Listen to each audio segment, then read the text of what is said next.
So about the quarter life crisis, or that every professional goes from between 25 to 35 years of age, and after that is a midlife crisis, which I'm going through.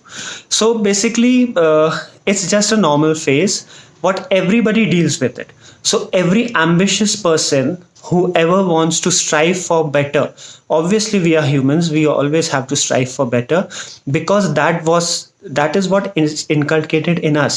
हम लोग देखते हैं कि हम लोग को किसी एक भी चीज़ में, एक छोटी सी चीज़ में सेटल नहीं होना है, हमको अपने भी और ज़्यादा देखना है. जैसे ह्यूमन वांट्स रहती है, वो कभी ख़त्म नहीं होती, वैसे हर कोई वो इंसान जो एम्बिशियस है, whoever is ambitious in their life will never settle for less. So in that sense, that midlife crisis or quarter life crisis comes in the scene, because if a person is settled and is happy with where they are right now or whatever they are doing, they will never have to deal with such crisis. This is what according to me and what I have experienced in the past. क्योंकि आप जब एक बार settle हो जाओगे एक जगह पे, आप खुश हो, आप अपनी लाइफ में खुश हो, आप अपने प्रोफेशनल लाइफ में, आप जो वर्क कर रहे हो 9 to 5 हो या इवनिंग का हो, जो भी हो, आप जहाँ पे भी हो, अगर आप खुश हो तो आप अपनी लाइफ को किसी और से कंपेयर कर ही नहीं रहे हो.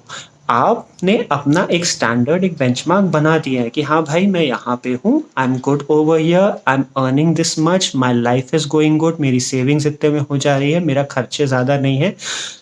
It's fine, that is also fine, you are fine way you are. But ये जो एम्बिशन होता है, ये बहुत बड़ा कीड़ा होता है.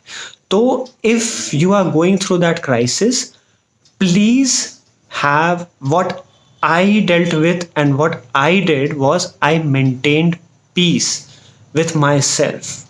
I know अगर मेरे साथ वाले या मेरे फ्रेंड्स या मेरे दूसरा कोई है जो मेरे से ज़्यादा सक्सेसफुल है, be happy for them. I know आप जेलस नहीं फील कर रहे हो, आप बैड नहीं फील कर रहे हो, बट वो एक अंदर से आ जाता है. उनको ग्रो करते देखो, अपन को भी लगता है यार मैं क्यों नहीं कर पा रहा, मैं अपने आप को कंपेयर कर, यार मेरी लाइफ में ऐसा क्यों है.